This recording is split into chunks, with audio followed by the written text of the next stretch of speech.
Hey friend, Brandon here. Apple just announced a ton of stuff this week. But does anyone actually care? Did you even know they released anything new? Honestly, it seems like Apple just has become a bit lazy now. Let's talk about why it seems like they feel more like a museum than an innovator, and what they may be doing to fix that, because this is Tech Today. Hey friend, this is Brandon here from This is Tech Today, your source for honest tech reviews, the news, and my views. And you're watching This is Tech This Week, a weekly show in addition to my other content where I go over tech news from this past week that personally interests me. If that's something you're interested in, make sure to share, subscribe, hit that bell icon to be notified of when I post a new video, or Tim Cook won't release AirPower. We need the air powers. Give us the air powers, Apple. Where are they? Where are they?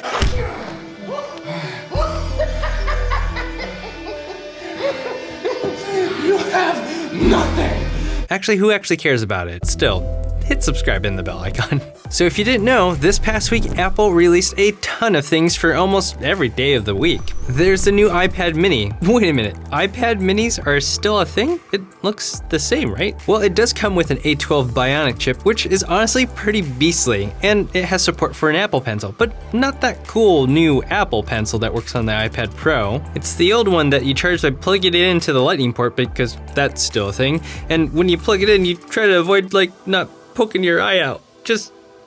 Along with that came a brand new iPad Air, which is pretty much the same as what happened with the iPad mini, but just more airy.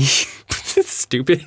Then there was an upgraded Apple iMac, which had an update to the latest processors, which, I mean, that's a good thing, but it looks the same. The bezels are huge. And then there's the iMac Pro, which doesn't have a redesign. I mean, the Pro thing with iPad Pro at least had that redesign, but iMac Pro doesn't have a redesign. It's the same design, but gray. The iMac Pro didn't even get a processor bump, but it now allows you to put a down payment worth of RAM into it. You can buy enough RAM to make it cost more than the base model of the iMac Pro itself. That's insanity. I just wonder what the markup is on that RAM. Ouch. But admittedly though, that's kind of legit if you do anything with productions, as RAM helps a lot. But why don't we have a refined look or new design to the iMac Pro? At least have that Mac Pro come out sometime soon, right, Apple? Please?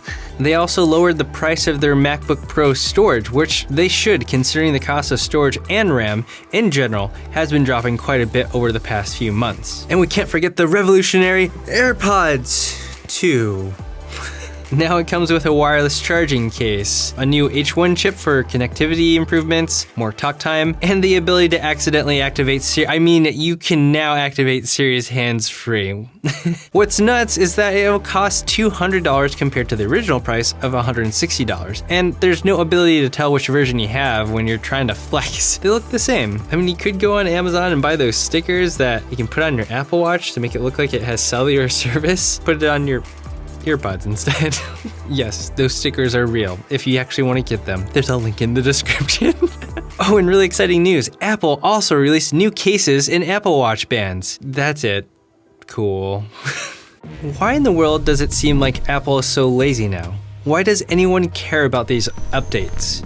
If you look at all of them, it's really all just a spec bump of the same shell or just a color change. This is an easy thing for Apple to do, and of course, better specs are always a great thing for consumers. But I've talked about this in the past. Apple is starting to look more and more like a museum, where they are a company that looks more like a show of what greatness they once had, rather than a company that's pushing forth and innovating or taking risks. We've seen the same designs over and over again, and any changes they have made have created disparate or incompatible features, ports, and accessories. For instance, look at the iPad Pro with the change to a slimmer bezel, a new, better Apple Pencil design, the move to USB-C, and the inclusion of Face ID. All of these new iPads have the same old design as before with that big bezel. They can't use the new Apple Pencil, they still have a Lightning port, and they have Touch ID. It's almost like the teams weren't all in sync, or Apple had leftover stock of certain materials and were just trying to get rid of it. Or they're just trying to cut down on even more material, research, and development costs by putting out the same thing with different internals. channels. After all, Tim Cook's strength is supply chain and increasing margins. Looking back on that, it feels lazy to me. Does it feel lazy to you? On top of that, it's even more confusing to figure out which iPad you should get because there are 5 different models to choose from. And within those 5 different models, there's a ton of different configurations you can choose from. That's overwhelming and seems incredibly unfocused. I talked about this in depth in a previous video, which you can check out up here, and talked about how Apple has lost its way because they're doing the same thing they did when Steve was gone from Apple. They created too many different products, confused customers, and started to fail as a company. When Steve came back, he cut down the product line, took risks, and Apple thrived. You see, when Steve was around, things were a lot easier.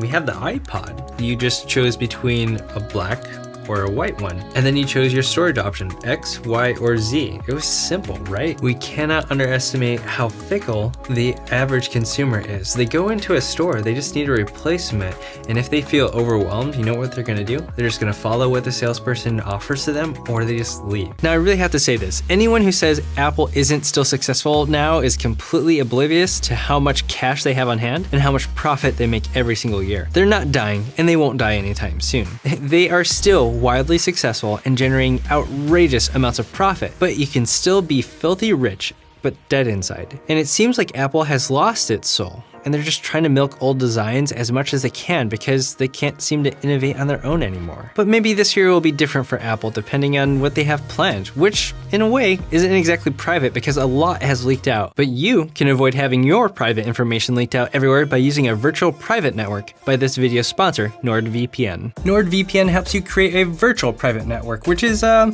thing that adds security and privacy to your internet connection to prevent hackers and other people from surveilling your internet usage. This is super helpful if you're on a public or open Wi-Fi network and you check your banking information or buy something online, because it creates an encrypted tunnel for your internet connection. On top of that, if you're traveling and you're unable to access region block content, you can simply change your location to look like it's somewhere else, simply by connecting to one of the 5,400 plus NordVPN servers in 61 different countries. That means that your internet speed is still nice and fast, whether you're on a Windows, Mac, Android, iOS, and Linux. In our day and age, you absolutely need a VPN. I use NordVPN all the time, and it is the easiest VPN I've used. It's just one click to connect. You can start using it today for as little as $2.99 a month by clicking the link in the description or going to nordvpn.com/techtoday. Thank you so much, NordVPN, for supporting this community, and thank all of you who help support me by supporting our sponsors. It honestly helps me make these videos for you.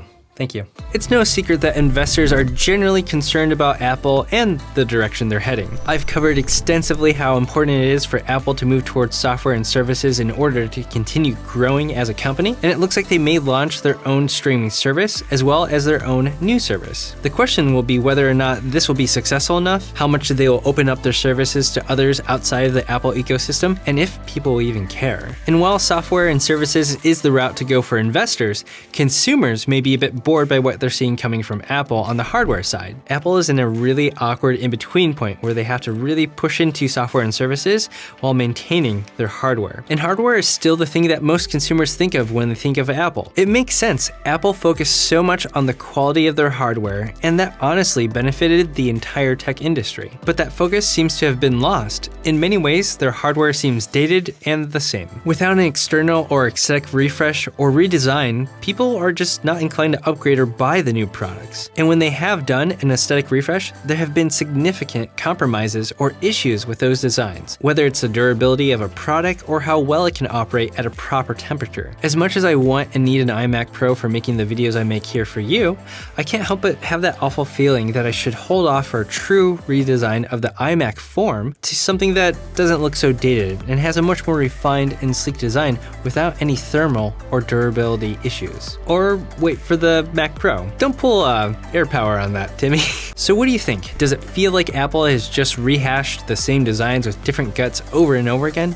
Does it feel lazy or uninspired to you? Do you still want to buy any of their products or anything that they just announced? Do you care at all about Apple's streaming services?